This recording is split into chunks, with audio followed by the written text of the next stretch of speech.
What is going on, crypto miners, and welcome back to the channel. Well, we're joined by your friend Andy to talk about what crypto mining hardware we're looking to buy going into 2025. How's it going, Andy? Hello, hobbyist, my friend. We're getting real close to 2025. It's around the corner, and I'm doing great because what happened today? Bitcoin crossed $70,000 for the first time since earlier this year. I think it's holding pretty good right now, though. I mean, I think a lot of it is like the feel right now is feeling real good. Altcoins are starting to pump. My Dogecoin bag is very happy. And actually, let me pause real quick there to give people an idea. We're recording this on October 28th. It won't release for about a week and a half because I'm going to be traveling over to Slovenia. So I won't have it released till then. So if you guys are listening to this in the future, which you are, and you're calling us crazy, just keep in mind, it's only the 28th of October right now. So things could change drastically in the next week and a half. People of the future, is Bitcoin higher? Is it lower? What's it? Tell me now so I can make some bets. That's right. For a week in the future. That's right. If only it was that easy, right? If only it was that easy. Mm-hmm. But yeah, exactly. So we are... To set a little bit of that precedence, you know, we're a few months out before the end of the year. We have the election coming up here very, very quickly. There's a lot hinging on that. I mean, Bitcoin going into the election at 70 is fantastic. I think it could pivot either way with the election, and we could see Bitcoin take off, or we could see it completely plummet and put us into some type of longer bear market. But that being said, jumping into 2025, love to chat with you, Andy, a little bit more about just what you have your crosshairs on from the perspective of buying hardware. What does that look like? Today's video is sponsored by the team over at ASICmarketplace.com. With crypto mining hardware prices dropping, it's critical to find an online store you can trust with your ASIC purchases. The team at ASICmarketplace.com has you covered with some of the most competitive pricing on the market. No matter what brand you're looking for, ASIC Marketplace has it. To name just a few: Bitmain, Goldshell, WhatsMiner, IB-Link, iPolo, Jazzminer, and many more. There are no surprises with ASIC Marketplace. The price listed on their website includes shipping. Imagine that. Finally, ASIC Marketplace takes the buying experience to the next level by accepting cryptocurrency as payment directly on their store. Go check out ASIC Marketplace today via the link in this video's description down below, as well as save $110 at checkout with discount code TheHobbyistMiner. Yeah, so I will actually give one other piece of commentary on what you just said. Please. I personally, I'm very curious to see what the outcome of Bitcoin and crypto is after the election, but I'm of the belief that it doesn't really matter. Bitcoin is going to pump in the next year if all the ducks get lined up in a row like I think they're going to. Money printer is going to go burr regardless of who is the president. Like all these things are going to get kicked down the road, and hopefully the stock market and then the crypto market are going to benefit. And we're going to see more companies put on the balance sheets. We're going to see more nations, states, and countries out there, put it on the balance sheets. And it's going to go to $1 million+ per coin. Maybe not in 2025, but eventually. And also, I want to jump, as we talk about these miners and stuff, this is also hot off the heels. It was just today that in an interview, I think it was the CEO of Van Eck, said that their price target for Bitcoin by 2050 is $3 million, and they expect it to be either the global reserve asset or currency at that time or almost to that point. So, I think this is a very interesting period of time to be, in crypto, but also to be a crypto miner, especially if you're mining Bitcoin. But I'm just curious, before we jump into the miners themselves, what is your take about some of that stuff? I think a statement like that is pretty a shot in the dark when you're projecting 25 years later on something that is pumping today. It's like, easy prediction. Like, easy. It's like, I'm just going to throw a dart and hope for the best is what it sounds like. But no, I do agree. I mean, I think 2025 is going to be a great year for Bitcoin. We've seen amazing adoption with Bitcoin across the board. 2024 was the year of the ETFs. We're seeing much more adoption right now with traditional finance. we're past that stage of like Bitcoin's legitimacy in question. Yes. Like we're past that stage now, which is awesome because now we're going to get into a bull market. I still don't believe we're there yet, but we're almost getting to that bull market where Bitcoin is no longer this like criminal type of asset, and now it's actually something that we can all kind of share in. So that's what I'm really excited about. Yeah, love it. So yeah, on the topic of Bitcoin, me being ultra bullish, me thinking that the price is going to go up, my dog even agreeing in the background, if you might have heard that. I just added Bitcoin mining machine number 26 to my repertoire. Wow. So I just bought a Bitmain S21 XP 270 terahash, which is just absolutely wild to me that I'm buying a machine that is like the equivalent of 3 of the machines I started on, which is. Do you still have those? Are they still running? You're just have them going? Everything's still online. Oh, yeah. All right. All right. So added the first one of those. Very excited about that. Bought it through Musk Miners, where I'm hosting it as well. I'm thinking I might add another one. I don't know. I went from S21 to XPs. I know you've got some pros. I skipped that one, not intentionally. I just saw the XPs and the shiny numbers. I wanted to get those. But man, I can't argue with like the efficiency number of how much terahash you get for the watts. It's pretty incredible. Yeah, I mean, I think it's. I'm not surprised that you kind of went from an S21 to the XP, especially because of the fact of there's been so many Bitcoin miners released over the last year and a half. It's actually really funny to think that like over a year and a half ago, or maybe 2 years ago, I got my first one, which was the S21 J Pro 104 terahash, and now we're talking here 270, which is absolutely insane without a doubt. But no, I mean, I think that's really exciting. I'm curious, and this is going to add to our conversation. Why did you decide to go with the XP, a Bitcoin miner, we'll say, with all the miners that are out there? So why Bitcoin? And then the second question I'm going to add to that is, when do you determine when to buy hardware? Like, how do you determine that? Is it a profit you took on another project that you want to roll into it? So let's jump back to that on the XP. Why a Bitcoin miner? Why today, Andy? Because the answer to the riddle of how much Bitcoin is enough Bitcoin is it's never enough. You just need more. So, of course, I want to get more hash rate. As for timing, there's lots of factors there. I mean, honestly, a lot of my decisions when it comes to buying machines is I just happen to take profit on something, or I have some extra money or something, and I just look and see what's out there, and if it feels right, I go for it. I do think that timing-wise now is very interesting because if this is truly the start of the bull run, if maybe it's going to be the next 6 months, it's gradually going up in price. Machines are going to start going up in price too, and especially the new, brand new ones that are just released, the ultra efficient ones. Those are always going to be the most valuable. So when it came to like which one should I buy right now, I wanted to add some more hash rate. I just went with the latest release from Bitmain because looking at last cycle, right before Bitcoin blew up and went to 65,000, then big old dip, and then up to 69,000. Before all that happened, the S19 vanilla, 90 terahash or whatever was released just before all that happened, $2,000. Fast forward 9 or 10 months later, when we were hitting $69,000 all-time high for Bitcoin, those things at Compass Mining are selling for $25,000 per machine. And that was just the latest and greatest model at the time. So part of me is like, I want to keep my older ones because I think those might appreciate in value from where they are today.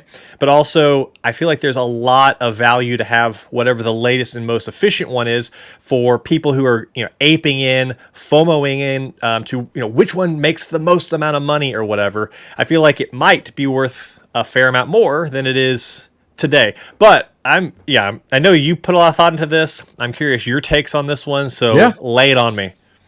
Yeah, so first I'll take the second part of that question to let folks know, and then I'll jump back to what I'm looking to buy. But for me, I very much look at buying hardware just like you did. After I take profits somewhere else within the crypto sphere, it's a lot of the times like, hey, I'll take 50%, as I've talked about a lot of collaborations with you, and I'll go ahead and repurpose it. I think the last time I did a real big one was with Chlor and Helium mobile and went and bought 5 S21 Pros. Like, just, all right, just rolling it right into it. As much as I chase those profits and I love those profits, I hate seeing crypto sitting there, not being put to work too much. So I'm like, I could repurpose this. And that's what I did. So I agree with you. That's always a great opportunity to do it. The second part is what I'm looking to buy right now. So I haven't purchased, I should say, any ASIC miners recently, but it was just like a few weeks ago. I got another KS5L. So I've bought a lot of Caspa miners over the last 3 months. I think I'm up to 16 Caspa miners, and 5 of them are the top ones out there, KS5 Pros and KS5Ls. So it's not buying even older tech there. That being said, I've got well over 100 terahash at this point, right? Yes, very much so. Which I'm good. I'm good now. And then today was, based off of today, the 28th, there was a pump earlier today. Another Caspa pump. Another something launched all of a sudden. It was like, holy cow. I mean, my profitability was like triple what it would be per day. So I was loving it. But on top of that, I think looking at what I'm looking to buy and what I've talked about this many times on conversations and collaborations and live streams. And I think it's time, because I feel like we're getting to the point where it has to be sooner than later before things go nuts. And then I'm not buying this. Yeah, I know. It's like a double-edged sword. It's like, give me a little extra time. I want to buy this versus like, please send the world to the moon, is an L9. I've really wanted an L9 for a while. The L7, I was actually just speaking with someone previously on a consulting call before this, and we were talking about the L7 versus the L9 and how the L7 came out in October 2021, and today is making still $12 a day. It's like, talk about like getting your return there. So for me, the L9 is like there. Like, I need to stop talking about it and I need to pull that trigger. They go for mid 8s right now. And it's something that I'm definitely interested in. It's doing $30 a day in profit at 8 cents if you were to base it off of that. So I think I'm going to buy that, send it here, and then ship one of my miners to get hosted, because I'm maxed out. But I need to pull that trigger, because I think sooner than later. And I want to continue diversifying into Scrypt. I honestly feel I'm behind. I should say behind, but I feel like I could have taken more advantage of Scrypt over the last 3 years, and I haven't. And I have found in the last year the DG1 Plus, 3 L7s have all done far better than any Bitcoin or Caspa miner in my arsenal at all. Yeah, I really want an L9, at least one. Some of these newest release, machines, a little bit of a difficult pill to swallow, because I just dropped, almost $7,000 on a S21 XP. But man, anybody who's watching this, if you're somebody who during the bear market loaded up on L7s, like, that was the play right there. That was, some 200 IQ stuff going on. Wish I had done that. Yeah, in hindsight, especially, I haven't looked at it lately, but Bell's coin was popping off, like really going up in price, and now you'll be able to triple merge mine with that. And then I expect, like every cycle, as the hype builds and everything, Doge is going to take off. Litecoin will probably do fine. I know some people absolutely love Litecoin. I don't really care one way or the other about Litecoin. But it'll probably do well. And so you're going to be grabbing 3 things, one of which has a very small market cap, Bell's coin, that could, if it does well, could absolutely like fly. And it's this really interesting proposition where you have the stable one, which will probably go up in value, Litecoin. You have Dogecoin, which you have all the memes and the fun, and it could blow up again. And then you have this like wild card that could earn you back the entire machine or whatever in a short period of time if it does well enough. So it feels like having some exposure to Scrypt mining, especially ones that are able to do the triple merge mining, is a really solid play right now. Yeah, I always view LTC as like a highway. I say the same thing about Ethereum Classic. It's like a highway between 2 coins, and I use it a lot to go in between things. Dogecoin, people are like, why would you get into Dogecoin? Like, what is that project doing? And I'm like, I don't care what it's doing. I just care about the fact that it's low, and I know it can go higher, and it most likely will. And there's a lot of traditional real world, like from the media side, that is all about it. People know the coin. It has brand recognition, just like Bitcoin does. So like, I'm not too concerned about it. And if Elon ends up getting involved in Trump's cabinet and he calls that Doge, that one group that he's looking to do in order to review policy with budgeting and stuff like that, I'm like, man, that coin is gonna pump at some point. I'm just looking at it from the profitability perspective. So yeah, I was actually just taking a look. Dogecoin in the last month is up 40%. 40%. 40%. Yep. 40%. Well, I'm Bell's sorry, 40% in 2 weeks, which is Bell's absolutely coin is amazing. 13% today. So you got 40% on Doge, 13%. Yep. Well, Bell's is up 100% in the past 30 days. So just imagine if you've been like stacking this stuff on your Scrypt miners, like you're happy right now. That's a good decision. Speaking of Bell's coin, one of the guys who got Bell's coin started again, my friend Luke Wright. Have you met Luke? I don't think so. Okay, well, you should. Cool guy. Had him on the podcast recently. He is huge into cell phone mining. Oh, and, he has these things he calls the cell hasher. It looks like an ASIC basically. It's a black box with ventilation holes and everything. But he slots 20 cell phones into it. He strips them of their batteries, wires them directly into a power supply, has them on basically a USB internal hub. I thought I saw one of your podcasts on this, right? Is that the same guy? Okay. Yeah. It's, I guess by the time this comes out, by the time you're watching this video, there's going to be 1 or 2 episodes of the podcast after that. But look for the one that has like the cell phone miner in the thumbnail. Mm-hmm.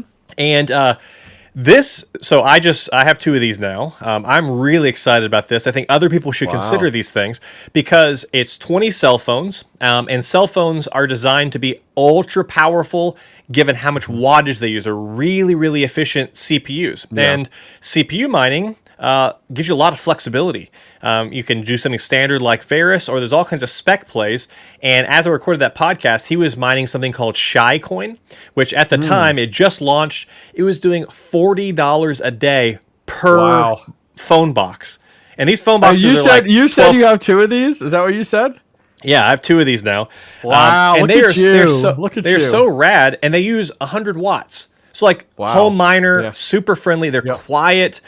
He's got some software that like gives you a dashboard to control all of them at one time. It's still like in the beta stages, but if you're a tinkerer, if you have a miner who probably watches your channel, this is something really cool. Hobbyists should check these out. I think you'd really dig them. Oh, one more thing. I have not ventured into phone mining because I'm like, I got enough to get into, and that's a whole nother world. But that is kind of cool that like it's got a whole dashboard from the management side of it, because that's always been the hurdle with those cell phones and stuff. So that is super cool. So outside of Bitcoin Miner now, are you looking to purchase anything else in the next few months, or are you kind of like, I want to ride the wave and see what happens? In terms of like Bitcoin miner style, ASICs, I don't have anything on my radar at this exact moment. I'll probably pick up another S21 XP in the next month, I think, because I'd like to have at least a couple of those going into the bull run. The cell hasher, that was my other recent acquisition. But everything else right now that I'm focused on is all DEPIN stuff. So I just got my Wayroo hotspots up and running. Those are earning. I just got a bunch. I have 10 DABA Wi-Fi hotspots over in India. Those are earning. I'm working on getting Wingbits up and running and earning, and then I'm going to try to get a second location of GeoDNet up and running, so I don't just have the one here at my house. I have another one elsewhere. So my main focus right now is getting all those DEPIN things up and running, because hardly any power usage, and I think so many of those are going to pop off in the bull run. I want to start collecting as much as possible now. Plus, again, we talk about it a million times over, there's the hardware arbitrage opportunity here. Do I think a GeoDNet miner, when everybody's raving about how profitable they are and they're sold out, do you think they're still going to sell for $700 on eBay in 9 months? No, they're going to sell for double, triple, quadruple, some crazy But multiple. Are you going to sell during that time period is the question. Are you going to sell your GeoDNet when it's humping? If I have multiple of them, yes, I'll sell at least one or something. Yeah. you gotta get some risk off with all the alts. So when the bull run is absolutely underway. What about you, hobbyist? Yeah, so DEPIN, I got a Wayroo that I'm going to be setting up here. There's the Rover I got to set up too with there. So those are additional ones I'm getting into. Rover, I am very much. Have you seen their second generation one that isn't launched yet? Yep. It looks like a snake's head. Oh, it's wild. It's wild. I mean, these DEPIN projects, I was talking about my video the other day. I'm like, literally, there are DEPIN projects launching like every other day. I just got into the Star Power one. That's been really, really cool. I'm hyped about that being in testnet, and my community has gotten behind that a ton. A ton of people have reached out buying them, which is awesome. I thought people would be turned off about like getting into a project during testnet, but everybody's like, for under $100, why not? You know, like absolutely. So that's been great. I am eager to step into in the next few weeks, starting to get into Timpy's AI nodes, which is great. Not just the NFT side of it, but also like the physical build out of it. I went and bought a bunch of hardware to start to build this out. So I'm excited to be like getting into that. I've been liquidating a lot of my GPUs and using those funds to purchase more of this hardware, which is great. So like kind of venturing into these other areas. So not only is the ASIC stuff still continuing, but now it's like, okay, where can I tinker in these other areas of crypto, which has been really exciting for me. Yeah, if you are a home miner and you have either a couple of extra gaming PCs or something, or you have the hardware to put one together that has a decent GPU, you should definitely be looking at Timpy right now. Yep. And don't miss their Synaptron node sale. I think the Synaptrons are going to be right around $1,200 to get a license to run one. But Timpy, man, I am so bullish on Timpy. $3 million, well, it might be $4 million now. Whenever this comes out, very small market cap. Yeah, and incredible fundamentals. So it feels incredibly undervalued in my mind. So if you're a home GPU miner or whatever, you can build a machine just to run a Synaptron, these AI nodes. You run it, stack some Timpy tokens. I imagine those are probably going to 10, 20, 50x in the bull run if people catch wind of what they're trying to build there. Yeah, Timpy will be nice, and I'm eager to share that video with people in the next few weeks. I'm actually going to be I'm actually doing a video partnered with them of building out my own Timpy AI node, which will be exciting. I think what really their focus is, when I chatted with their team, was like, hey, we know GPU miners have all this hardware at home, so we want to give them avenues to repurpose it that you don't need a 3090 or a 4090. Like, their AI nodes will utilize 4 gig cards up to 24 gig cards. So it's like, man, talk about that spread. I think the one thing I think will be a challenge for people, not a challenge, but a hurdle for this world of miners, is the fact of utilizing an NFT as your barrier to entry versus we're used to like collateral, like Flux or like Neoxa, versus like, oh, you buy an NFT. The only thing I see of value that makes it easier for people is like 6 months in, I could be like, all right, I think I'm good. And I could sell my NFT and pass it on to Andy, and Andy could rebuy it then. Like, that's the one difference there versus the collateral side of things. Get out of here. I just got more Neoxa nodes set up the other day. Set up the other day because like they're so cheap right now. So I was like, sure, why not? Yeah, so those Timpy nodes I'm definitely going to be excited about getting into. They literally, and I won't spend this whole episode talking about that, but they have checked so many boxes for these AI nodes that have been hurdles with other projects running them from home. I think GPU miners are going to be thrilled about it. Yeah, I agree. I think, and given how flexible the software is, the node software, you can run it on Linux, but you can also just run it on a Windows PC. So if you literally have a gaming computer at your house that you play games on, you can install the Timpy Synaptron software on there. 90% of the time, you leave it running to be the node. And then when you start playing games, their software knows you're playing a game. It scales down the AI stuff. You play your game, and then you let it go back to running the Timpy software. And so it's a way to like monetize your hobby almost. You can monetize a computer that was otherwise sitting there. And the incentives are pretty great. I think it's like a 50% bonus on rewards for the first year if you buy one of these founder Synaptrons. You're going to be making a video. I've got a video that's going to be out by the time this video is out. Then I'll do another one right before the launch. But the launch happens middle of November. So if that interests you, viewers, pay attention to both these channels. We will be covering it. Pay attention. On that note, we're going to wrap things up here, chatting about some of the things that Andy and I have had our eyes on buying going into 2025. I'll leave links to everything we talked about, episodes, videos, channels directly down below. And for myself and Andy, we'll see you guys next time. Take care. Sorry to interrupt your video, but check this out. I constantly get emails from the community asking me about trustworthy hosting facilities in the United States that I recommend. Well, I got you covered. Listen up. A few months back, I visited BlockOps Mining's brand new facility in Central Arkansas. The team there was super professional, knowledgeable, and everyday miners like you and I. After visiting the facility, I sent them a few of my ASIC miners for hosting and have been super happy with their service and communication. Go contact BlockOps Mining directly down below in the video description and tell them the Hobbyist Miner sent you for great pricing on miners and hosting.